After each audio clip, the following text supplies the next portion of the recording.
The capital structure refers to the proportion of debt and equity in a company. When we are deciding about the capital structure, we should have a judicious mix of both owners' funds and borrowed funds. In the first situation, the company is not using any debt, it is using only equity shareholders' funds.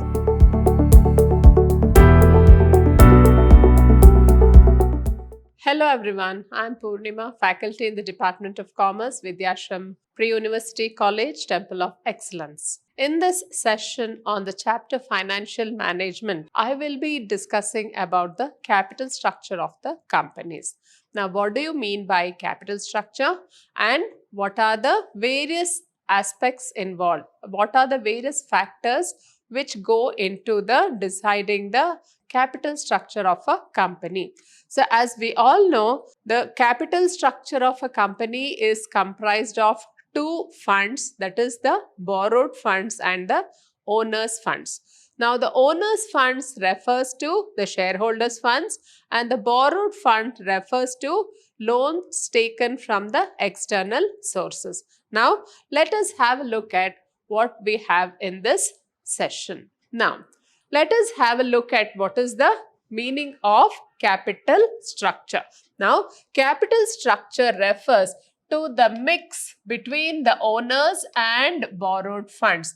These shall be referred as equity and debt in the subsequent text. Now, if you can see the picture here we have the preference share capital and here we have the equity share capital. Now, all these two we call it as owners' funds, or it's also called as the shareholders' funds. Especially this equity capital, they are also called as the owners' equity or owners, they are the original owners of the company, whereas preference share capital, they are to a certain extent they are the owners, but then they have some preferential rights over the equity shareholders. Then this second part here, we call it as borrowed funds. Okay, and we can also call it as debt. So debt is a loan which is to be repaid by the company, and what these people contribute, this we call it as the equity. Okay, so we should understand here the capital structure refers to the proportion of debt and equity in a company. So let us understand what is this debt and equity. It can be calculated as debt equity ratio and it can be called as debt equity or as the proportion of debt out of the total capital. So debt divided by debt plus equity. So it differs significantly in their cost and riskiness for the firm. Now, whenever we have to take a decision regarding the capital structure of a firm, we can always say that a mix of both debt and equity is the most ideal proportion for a capital of a company. Now, why should we say that the company should have debt when it can always borrow the equity? When it can always raise funds through equity, why should it have debt? Now, based on various calculations, we have come to understand that by having only equity, it will not increase the shareholders' wealth. Now, if you want an increase in the shareholders' wealth, then it is essential for the company to borrow from the borrowed funds or through debentures. Now, why it is essential or how the borrowed funds will help in maximizing shareholders' wealth, let us just see here.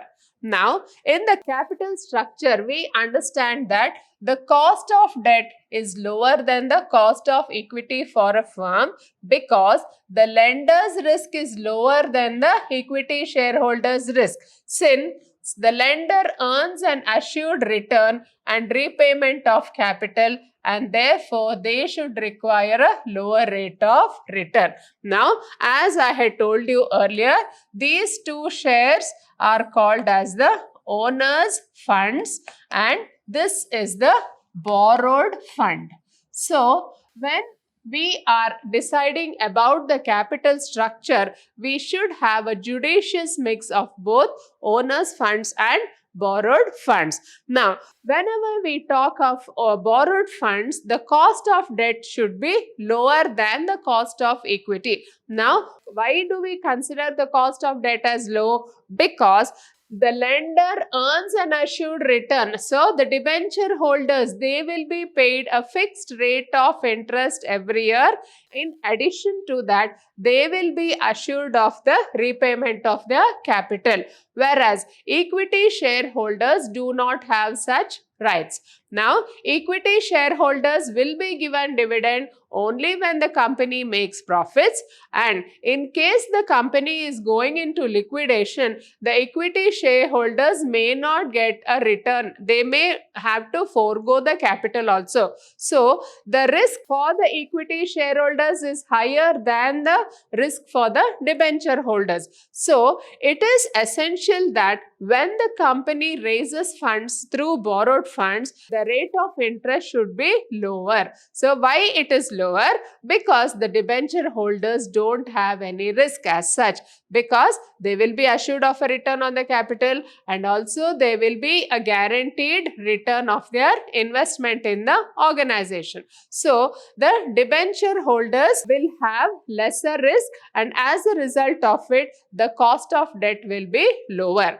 Then, an added advantage for the company will be when it borrows the funds from the debenture holders, the company will be able to deduct this interest paid to the debenture holders from its profits, and then whatever will be considered, whatever will come as the net profit, on that it will have to pay the taxes to the government. So, it will be cheaper for all the companies to go in for a debt through debentures, because it will be, in the long run, they will be paying lesser tax to the government, and the interest paid also will be substantially less. So, in case of borrowed funds, the company will be under an obligation to pay the interest every year, and also it will have to pay the debenture holders their investment after the fixed period of time.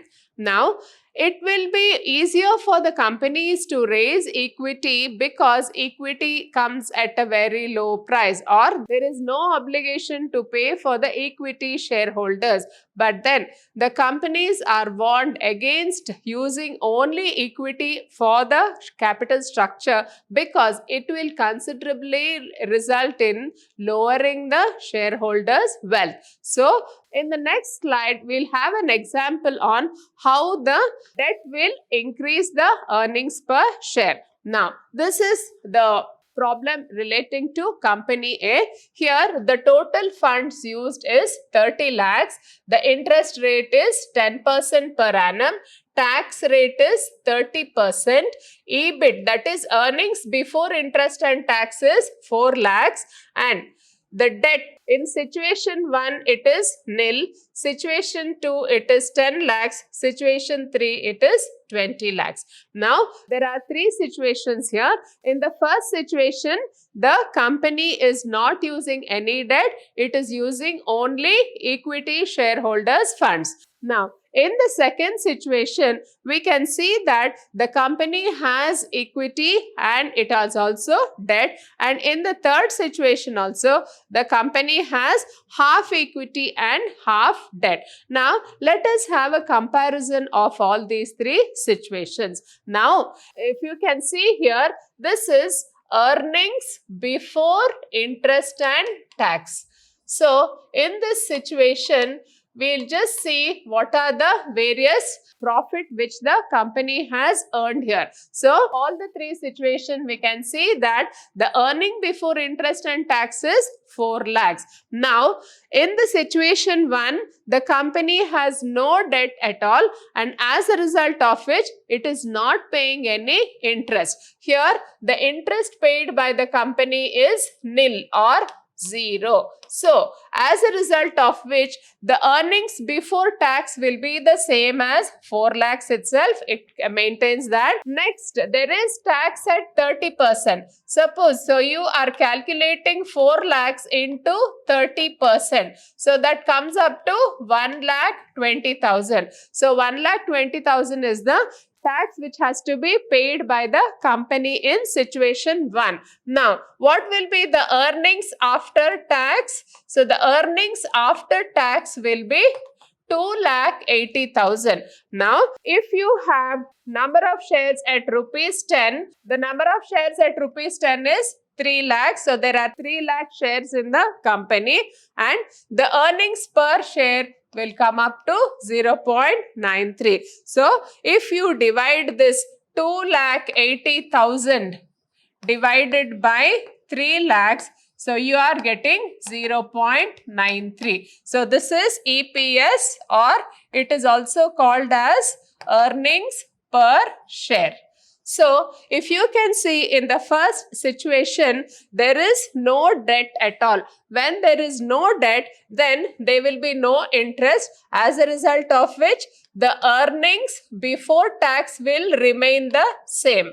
So, it will be 4 lakhs only. Then, after that, we are calculating the tax rate. On 4 lakhs, we are calculating 30%. So, it comes up to 1,20,000. Now, from this, you are deducting this amount. 4 lakhs minus 1,20,000. The earnings after tax will be 2,80,000. Now, this 2,80,000 has to be shared among these 3 lakhs shareholders. So, when we divide this 2,80,000 by 3 lakh shares, so the amount comes up to 0.93. So, each shareholder will get 93 paisa per share in situation 1.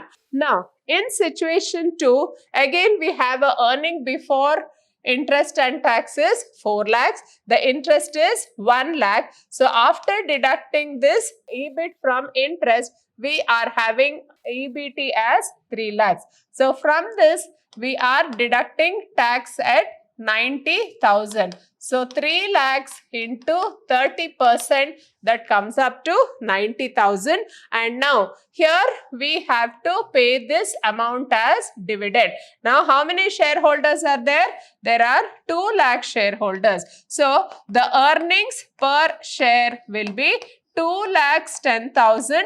You divide it by 2 lakhs shares. So, what will be the answer? The answer will be 1.05. So, each shareholder is getting 1 rupee 0.5 paisa per share. Now, in the third situation, again, there is a EBIT of 4 lakhs. The interest is 2 lakhs. Then, what is the EBT?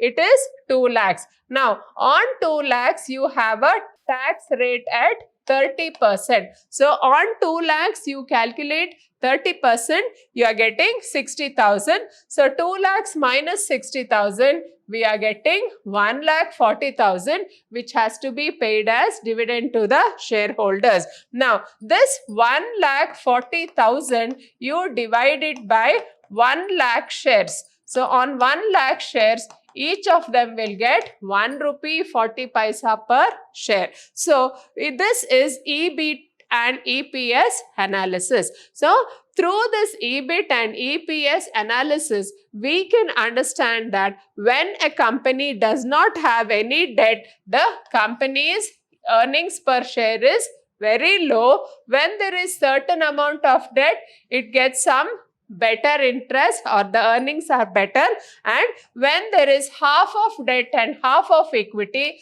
the earnings per share is very high. So, through this, we should understand that the capital structure of a firm is the most important financial management decision to be taken. So, when we have a judicious mix of both the borrowed funds and the shareholders' funds, we get maximum returns on the shares. So, it is necessary for the company to have debt and equity. Now, whenever there is a debt in the company, the debt will also bring along with it the financial risk. Now, what do we mean by financial risk? Financial risk refers to the obligation of the company to pay the interest in frequent intervals and also to repay the loan after the fixed period of time. Now, the company may not be able to pay this interest and the entire loan amount.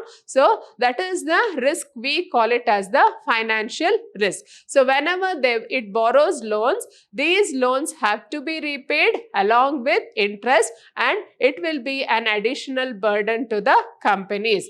But then they also have this concept of equity funding, or through the equity funding only the company can start the capital.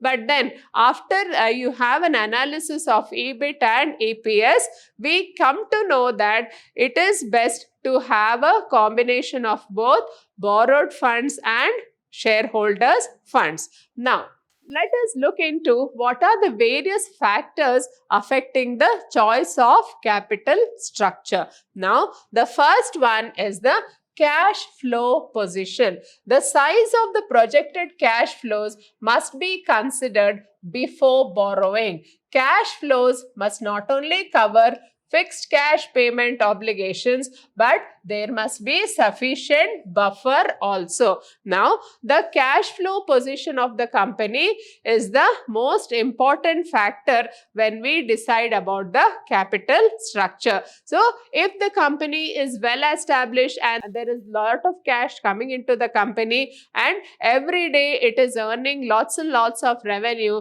then such a company need not borrow about the capital structure. So, whenever the cash flows are there, it should be calculated based on the fixed cash payments. Now, what are the cash payments which have to be made by the company, and what are the interest obligations of the company? All this will have to be considered before we just decide on the capital structure. So, it must be kept in mind that the company has cash payment obligations. Now, what are the cash payment obligations? First one is normal business operations. Now, what do we mean by normal business operations? So, in normal business operations, we have to understand that there will be the day-to-day transactions in the business. So, it may be any payments relating to the creditors, or it may be payments of the organization. The day-to-day running of the organization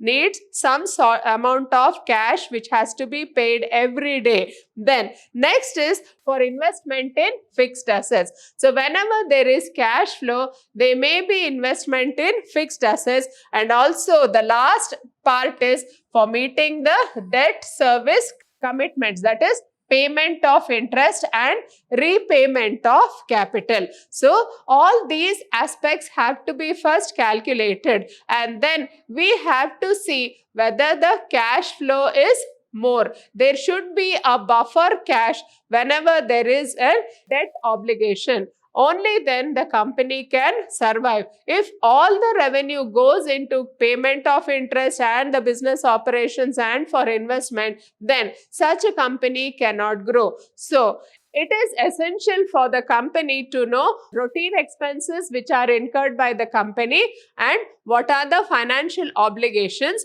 and what is the cash flow. If the cash flow exceeds all these obligations, then it will be best for the company. Then the next factor affecting the choice of capital structure is the interest coverage ratio.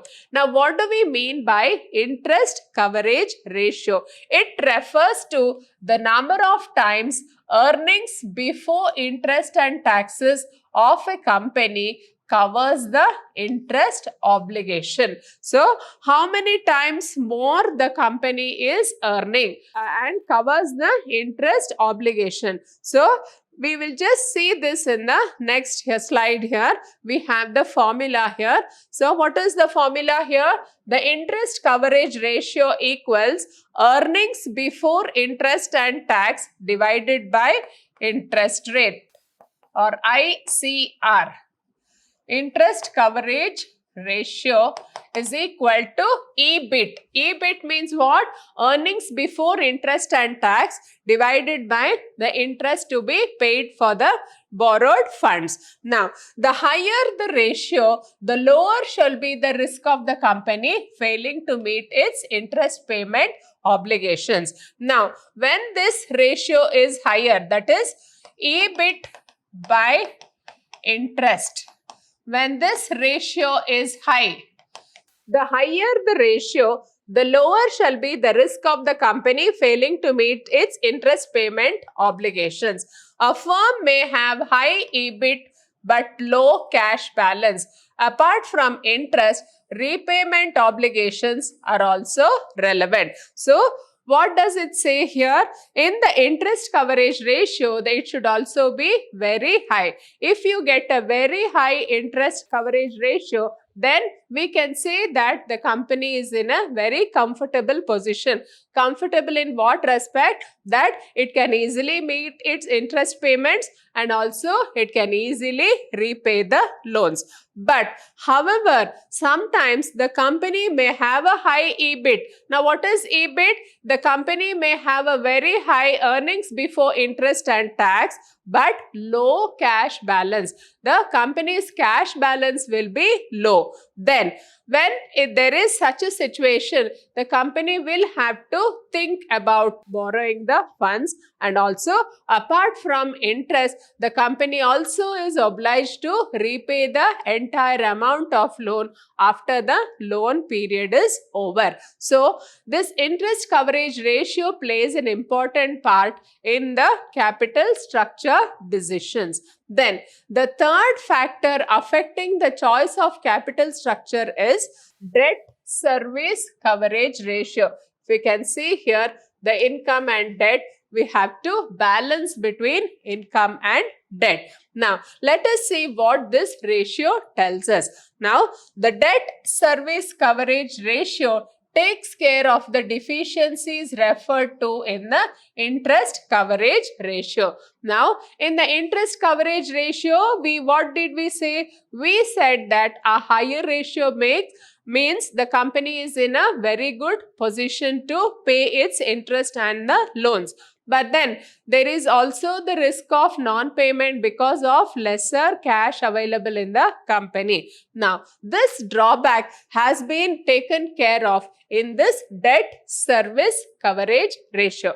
Now, in this debt service coverage ratio, the profits generated by the operations are compared with the total cash required for the service of debt and the preference share capital. Now, here we are exclusively calculating what is the cash profit generated and also what is the cash required for repayment of debt and preference share capital. Now, let us see what are the various things we should take when we have a debt service coverage ratio. Now, for this, we will be adding the PAT, that is profit after tax plus depreciation, then plus interest plus non-cash expenses. So, all this we will be adding and it will be divided by preference dividend. Now, what do we mean by preference dividend?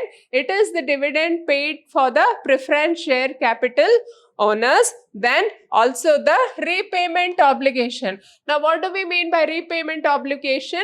It is the debenture interest which has to be paid to the debenture holders. So, when we have a ratio based on all these calculations, we get the debt service coverage ratio. Now, in this debt service coverage ratio, a higher debt service coverage ratio indicates better ability to meet cash commitments, and consequently the company's potential to increase debt component in its capital structure. Now, if you have a higher DSCR, debt service coverage ratio is high, then you have a high chance of having borrowed funds. So, whenever the debt service ratio is higher, then we can say that the company is in a better position to have this debt component in the capital structure.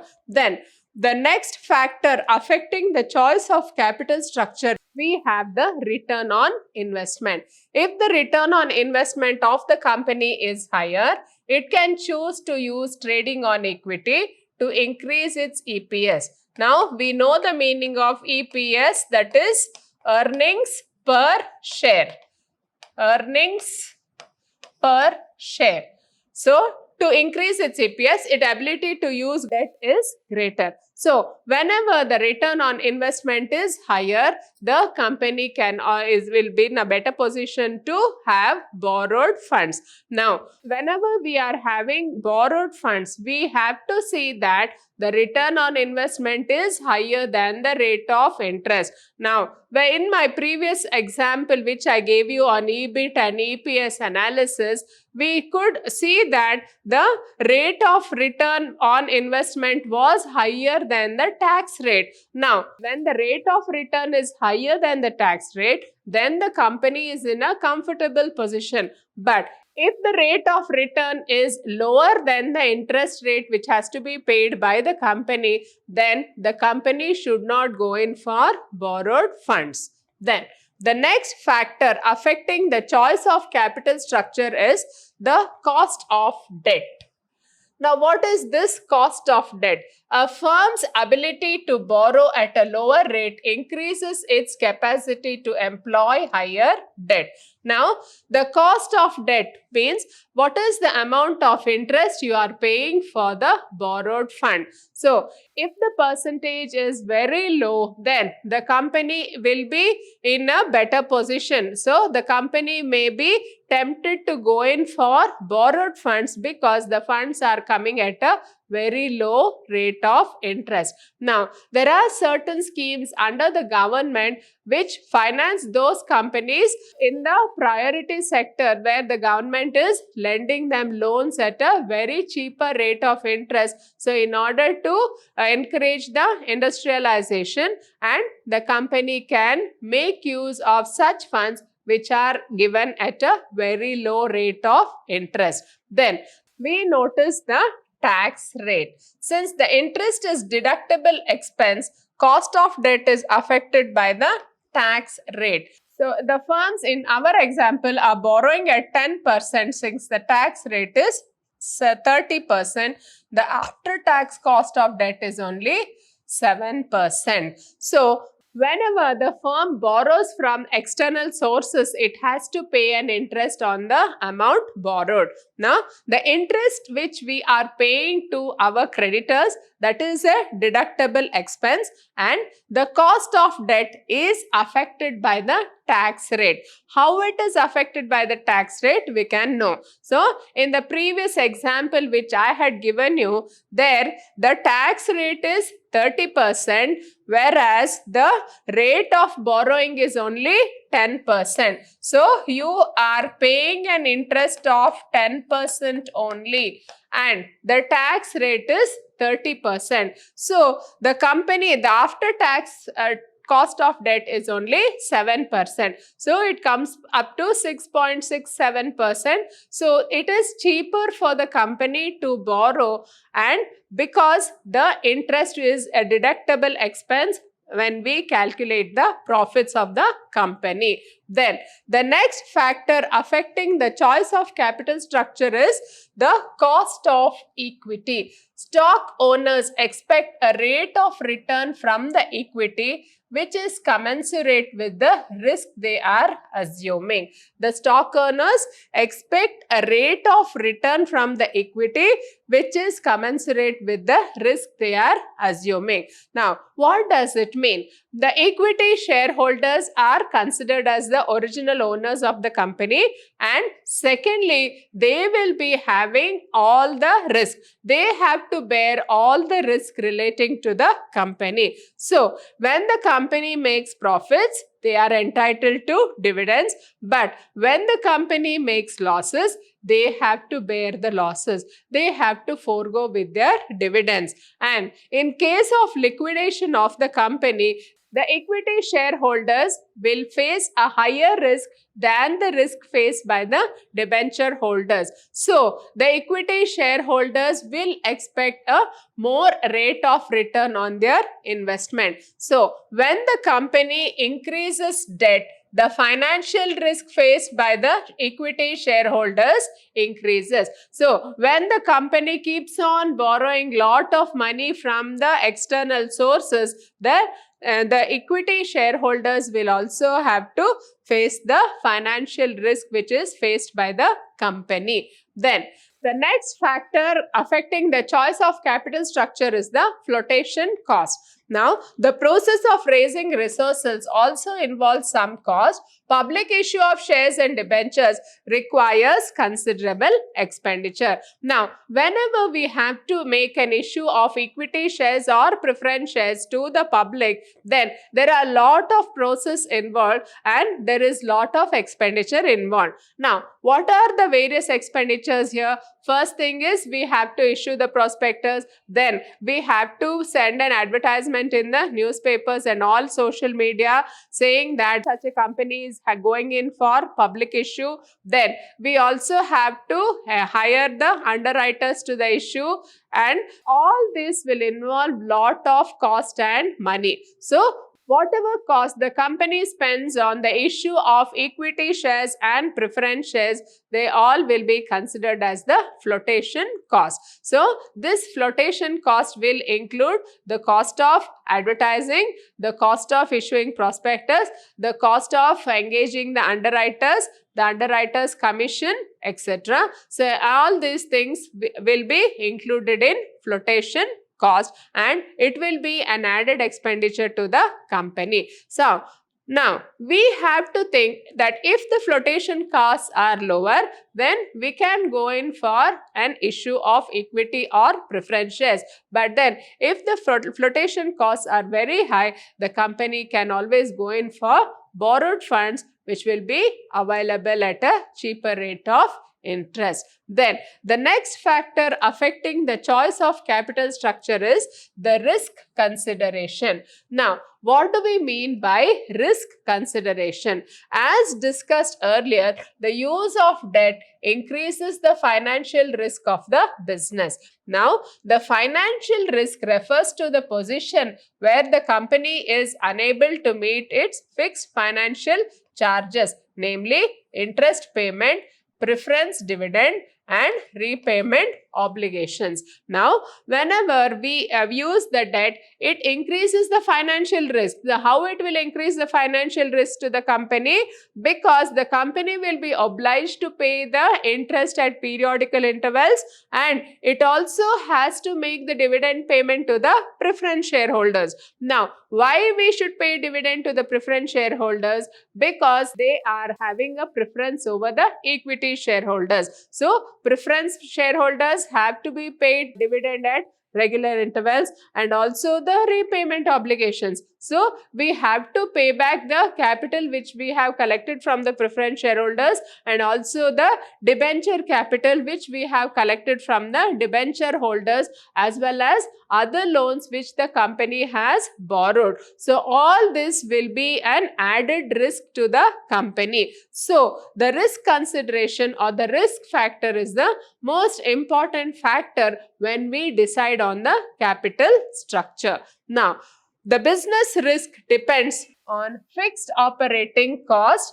So, higher fixed operating cost result in higher business risk and vice versa. So, the total risk depends upon both business risk and the financial risk. Now, here we should understand that the company is having The business risk. Now, what is this business risk? So, business risk refers to all those expenses which have to be compulsorily met by the company in its day-to-day operations. So, it may be the normal business activities, or it may be anything related to the day-to-day business expenditure. So, in addition to that, the company has to pay interest also. So, all this add to the business risk, and as such, it will have a bearing on the decision for capital structure.